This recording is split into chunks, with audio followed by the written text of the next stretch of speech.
एक विषय माननीय एकनाथजी आणि मी डिस्कस केला, त्या विषयासाठी मी आलो होतो। नाही, पण कल्याण, डोंबिवली आणि उल्हासनगर या ठिकाणी शिवसेनेचे जे माजी पदाधिकारी आहेत, नगरसेवक आहेत, त्यांना रवींद्र चव्हाण भाजपमध्ये घेत आहेत, यावरून नाराजी होती मंत्र्यांमध्ये असं सुद्धा बोललं गेलं। कसं पाहता याकडे? आता काही ठरलंय का की कुणी कोणत्या पक्षातील नगरसेवक घेऊ नये?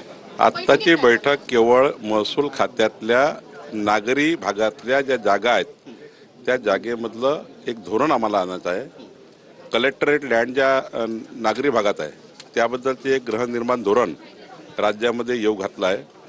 त्याकरता माननीय एकनाथजीची मी बैठक घेतली, म्हणजे त्यांना वेळ मागितला होता, त्यांना ते धोरण समजून सांगितलं आणि मला वाटतं पुढच्या कॅबिनेटमध्ये आम्ही येतो आहे। मुंबईमध्ये किंवा MMR रिजनमध्ये किंवा नागरी भागामध्ये महसुली जागा कलेक्टर लँड यामध्ये जे गृहनिर्माण प्रकल्प आहे त्या प्रकल्पाला एक पॉलिसी पाहिजे आहे, ती पॉलिसी डिस्कस करण्यात तुमची चर्चा झाली अशी पण माहिती आहे एकनाथ शिंदे यांच्यासोबत, आणि मनधरणी करण्यामध्ये तुम्हाला यश आलंय का? कुठलाही गैरसमज नाही आहे, आम्ही एकत्र पद्धतीने काम करतो आहे, महायुती मजबूत आहे आणि कुठलाही विषय या ठिकाणी एकनाथजींनी त्या ठिकाणी फार चर्चा केली नाही।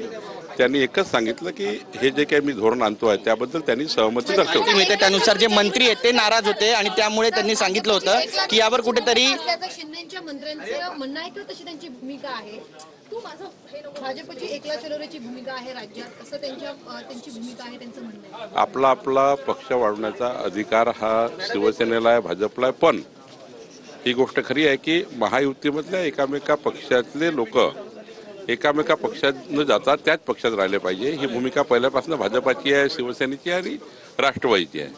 पण निवडणुकीच्या राजकारणामध्ये एखाद्याला तिकीट मिळालं नाही, भाजपचं तिकीट मिळालं नाही तो शिवसेनेकडे चालला आहे, शिवसेनेचे सीट मिळालं नाही तो भाजपकडे येतो आहे, दोघांची म्हणणं आहे तो राष्ट्रवादीकडे चालला आहे। थोडं त्या ठिकाणी 8-10 वर्षांनी या निवडणुका होत असल्यामुळं थोडं त्या ठिकाणी इकडं तिकडं जाणं सुरू आहे। तर मला असं वाटतं की याच्यामध्ये काही आम्ही मार्ग काढू। काही लोक आमचे तिकडे गेले धनुष्यबाणवर, काही धनुष्यबाणचे भाजपवर आले, दोघाही म्हणून घडीकडे गेले।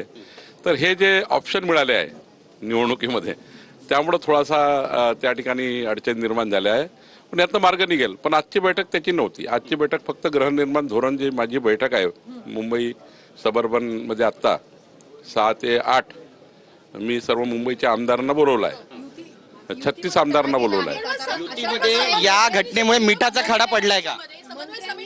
आजच्या बैठकी केवळ माझी शासकीय बैठक आहे। आता मी शासकीय फाईल करता आलो होतो, शासकीय चर्चा करण्याकरता, त्यामुळे आत्ता काही चर्चा झाली नाही।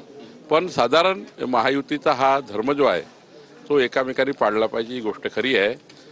त्यांनी काही याबद्दल आज वक्तव्य केलं नाही, पण या ठिकाणी एवढंच पाळू पुढच्या काळामध्ये की महायुतीत कुठेही मतभेद आणि मनभेद होणार नाही। त्यांचं असं म्हणणं आहे की एकनाथ शिंदे यांनी उठाव केला, बंड केला आणि ते भाजपसोबत हिंदुत्वाची कास धरत आले, पण आता तुम्हाला मॅन्डेट मिळाल्यानंतर विधानसभेचं त्या ठिकाणी महायुतीचा जो धर्म आहे त्याचं पालन होत नाही, मंत्र्यांना बदली करण्याचे अधिकार नाहीये, निधीचे अधिकार नाहीये आणि बरीच चर्चा या संदर्भात प्री कॅबिनेटमध्ये पण झाल्याची माहिती सूत्रांकडून मिळते। नाही, मला त्या प्री कॅबिनेटचं काही माहिती नाही, पण महायुतीमधला एक समन्वयक म्हणून भाजपाकडनं मला जबाबदारी आहे।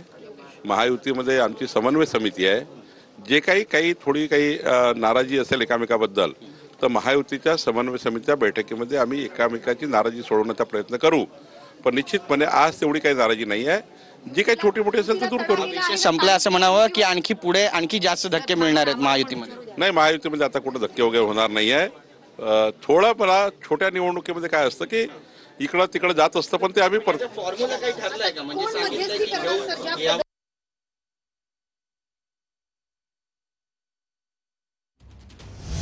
ते शिंदेंच्या भेटीसाठी गेले होते, नाराजी असेल तर समन्वय समितीमध्ये नाराजी सोडवण्याचा प्रयत्न करू असं बावनकुळे यांनी म्हटलेलं आहे। असे विषय पुन्हा होणार नाही याची काळजी घेणार आहोत। नक्कीच आपण पाहतो या ठिकाणी आपली भूमिका मांडलेली आहे चंद्रशेखर